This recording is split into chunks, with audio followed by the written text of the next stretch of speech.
mereka nggak terlalu ngerti dengan bahasa Arab itu, tapi mereka mengagung-agungkan sampai bukan mengagung-agungkan seperti mm, fanatisme terhadap apa yang berbau Low Arab, battery.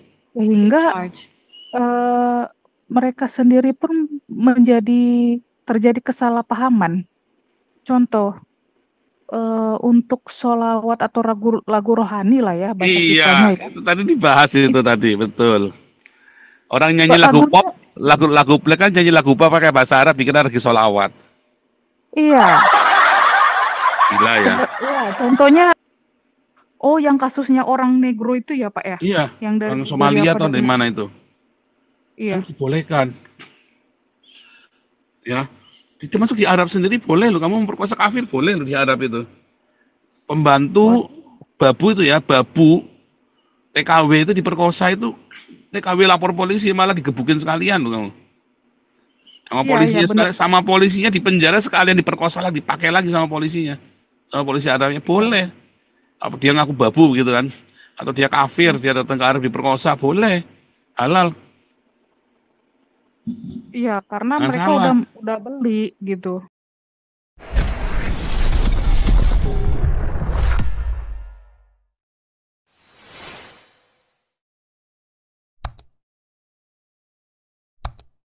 Ini ada gantian ini.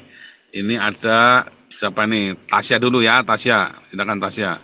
Baru Gregorius, silakan. Ya, Low battery. salam. Please charge. Oke. Ya, salam Pak Pastor, salam Ya, semuanya. shalom Pak, Tasya.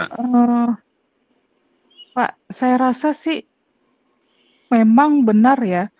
Kalau orang kayak santri atau apa itu sepertinya mereka hanya sekedar menghafal gitu, menghafal eh nggak pokoknya setiap kali mereka tuh ngaji, mereka cuman untuk menghafal aja gitu.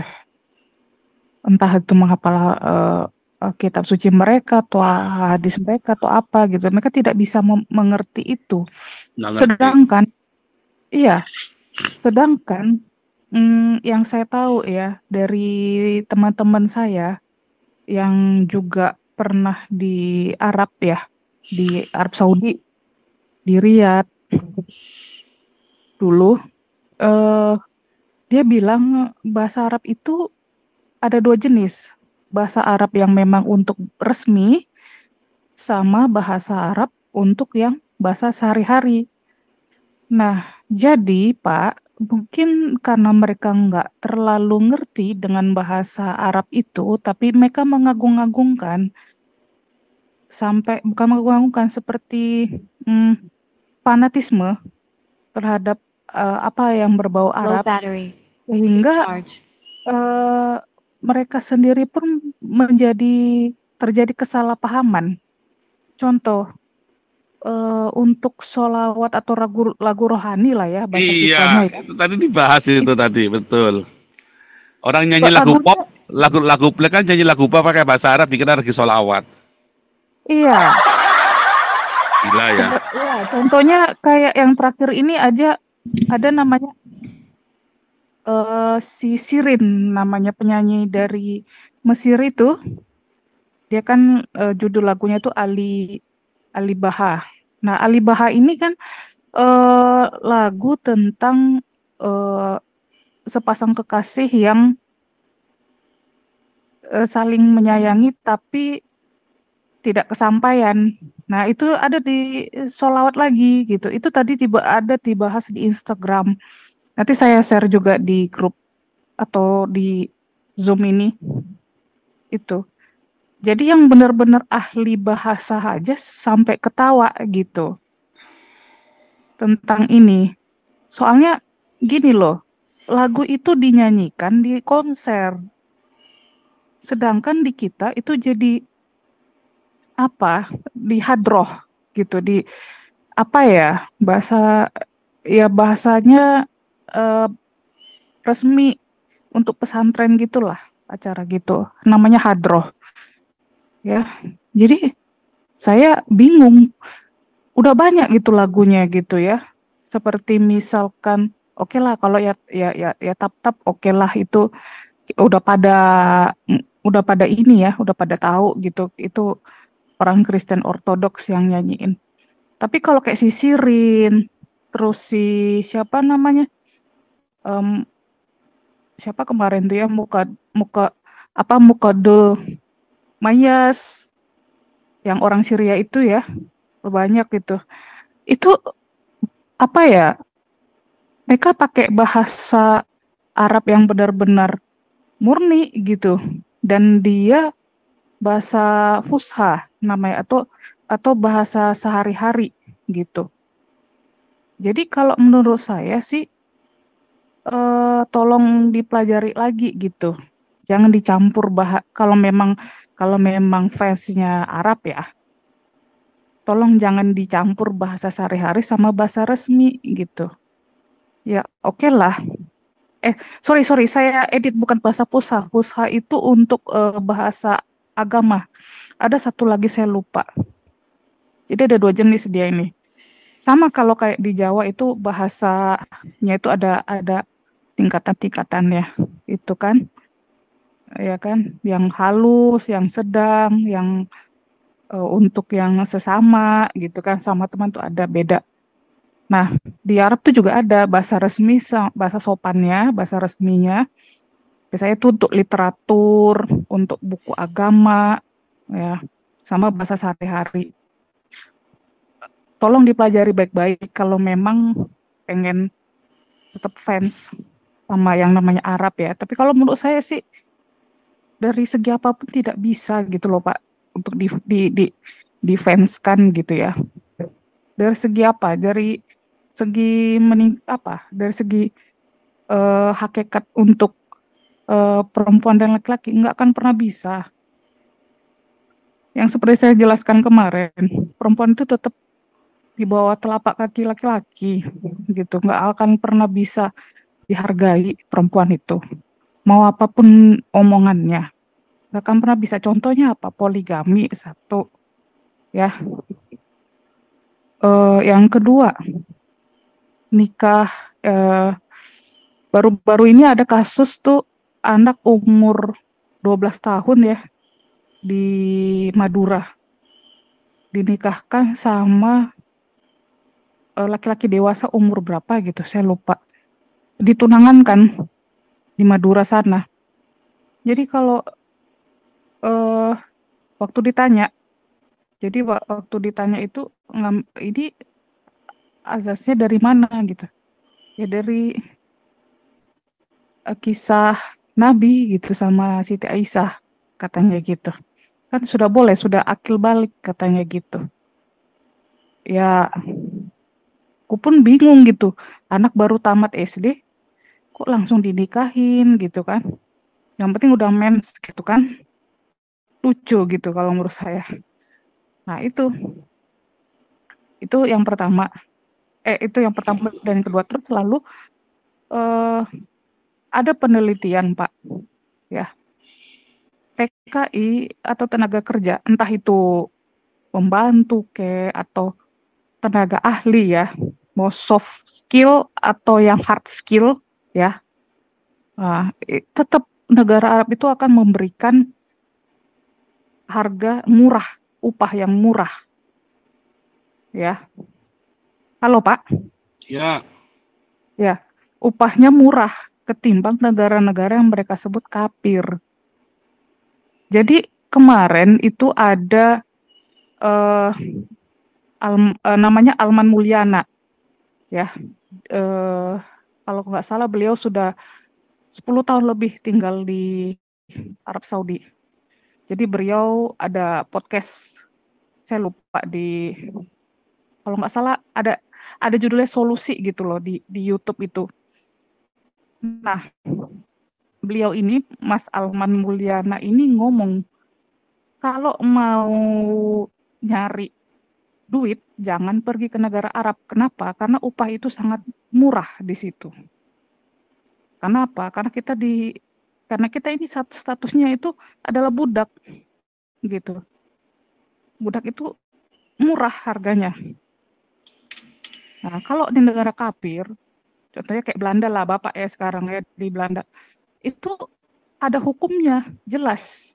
Hukum ketenaga kerjaan itu jelas, gitu. Kita dibayar berapa per jam, berapa uang lemburnya, eh, berapa liburnya per tahun itu, kan jelas kayak Pak ya. Halo Pak? Ya, lanjut. Ah, tapi kalau di Arab enggak.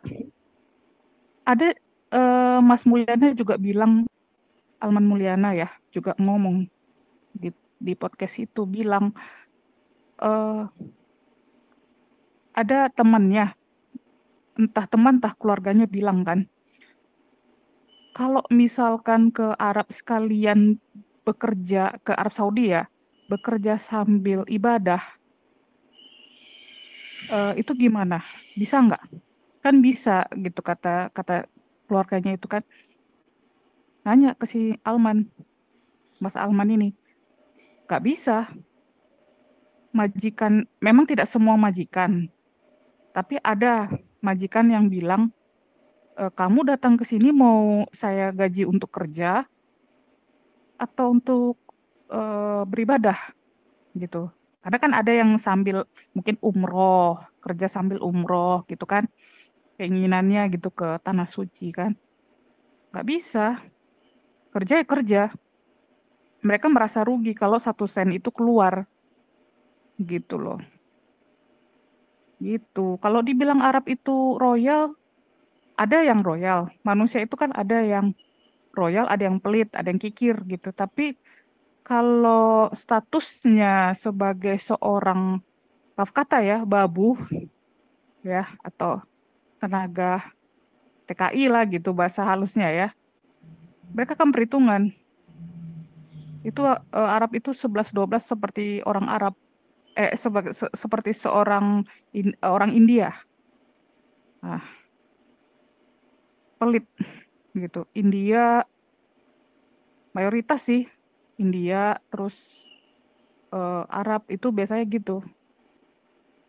Nah, terus yang mohon maaf ya, yang brengseknya lagi, kalau kita TKI-nya itu perempuan, nah mereka berpikir kan itu tapi tertulis juga kan di hadis mereka kan, kalau yang namanya babu itu boleh diapa-apain kan, diehem-ehem mungkin juga boleh bagi mereka gitu. Jadi kalau misalkan terjadi pemerkosaan, mohon maaf ya, pemerkosaan atau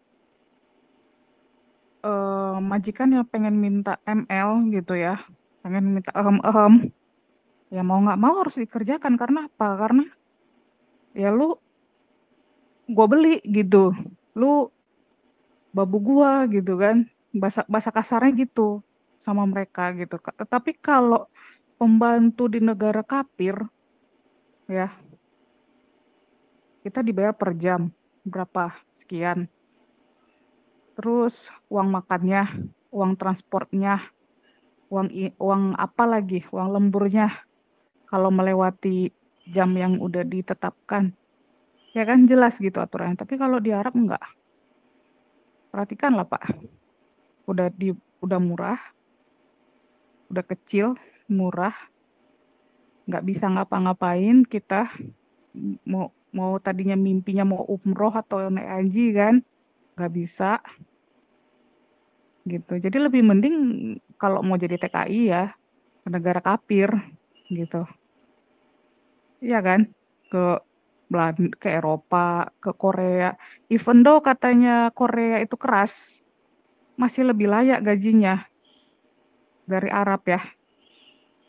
Itu.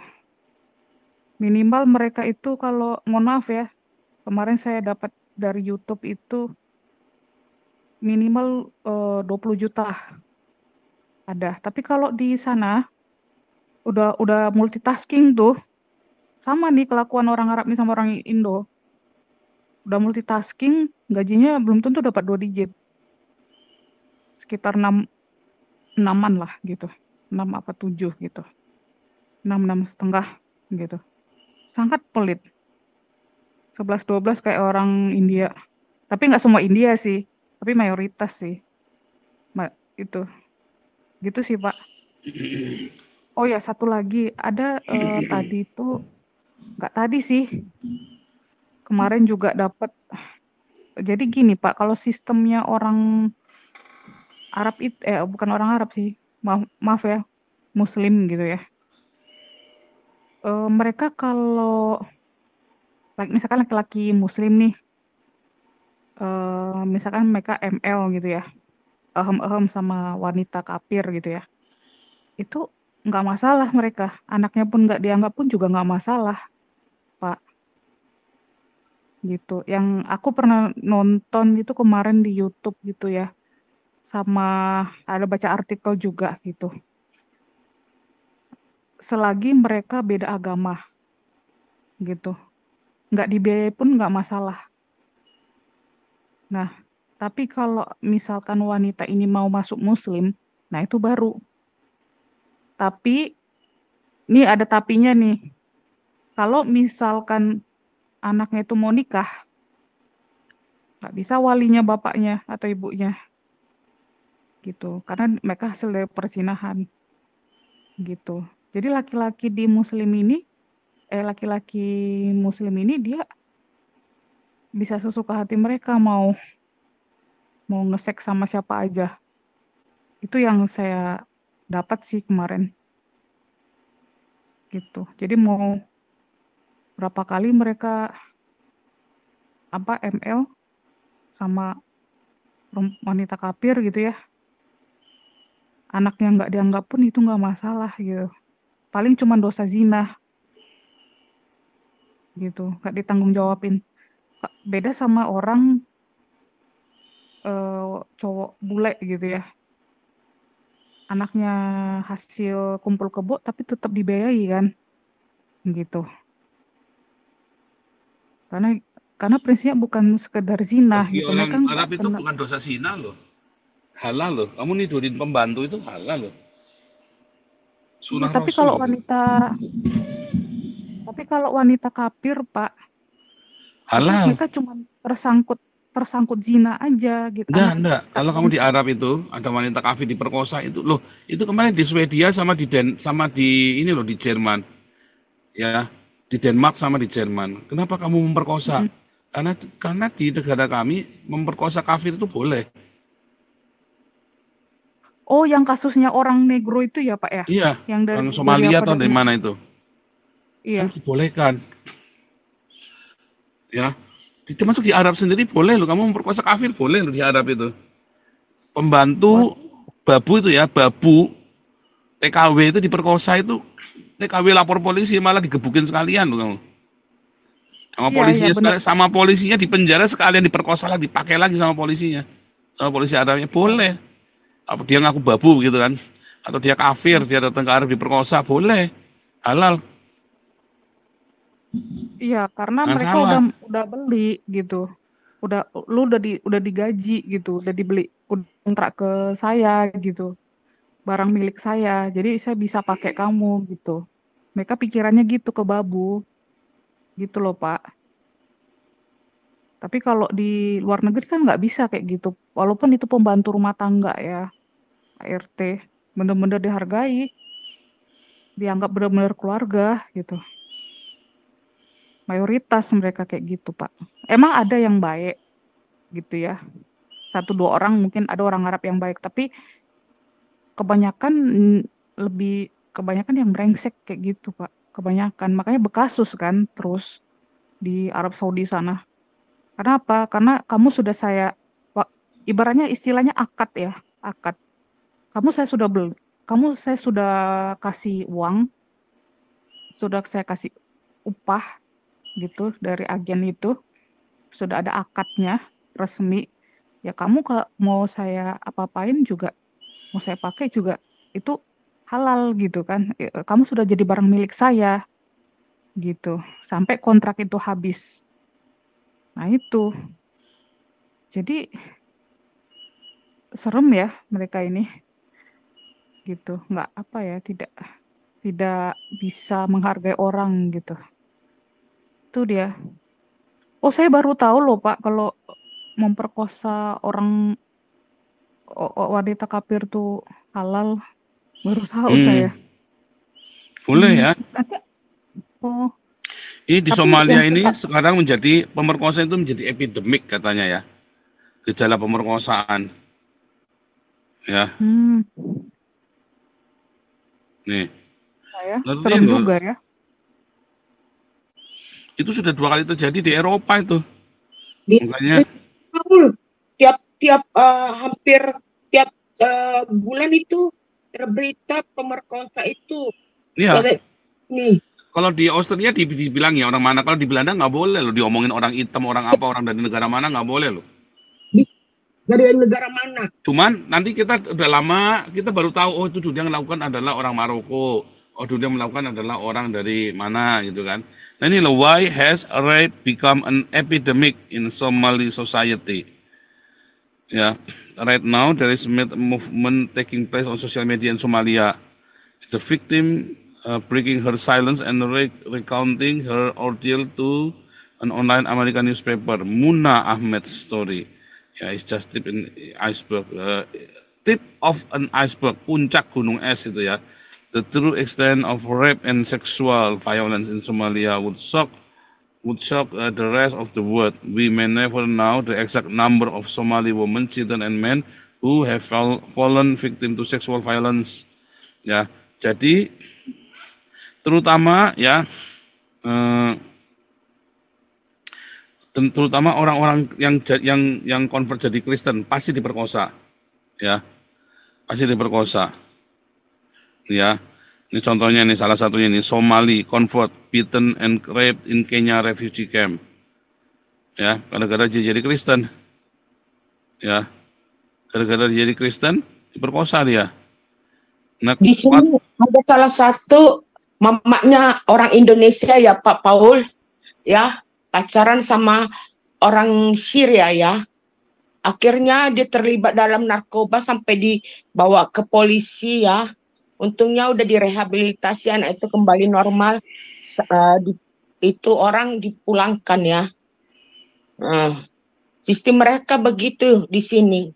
Dipacari, lalu sebagian digunakan untuk pengendara narkoba, Pak Paul. Bu, Makanya masih mending itu, Bu. Oh iya, makanya silakan, di Bu. Gemande kami, Bu, itu sekarang di Gemande kami dari dulu nggak diterima orang asing, kecuali dia merit seperti saya merit dengan orang Asia, mereka terima gitu. Saya saja di sini lama loh, mereka respect karena dari latar belakang agama, dipikir saya Islam dulu. Ya nih, Gregorius dulu silakan, Gregorius.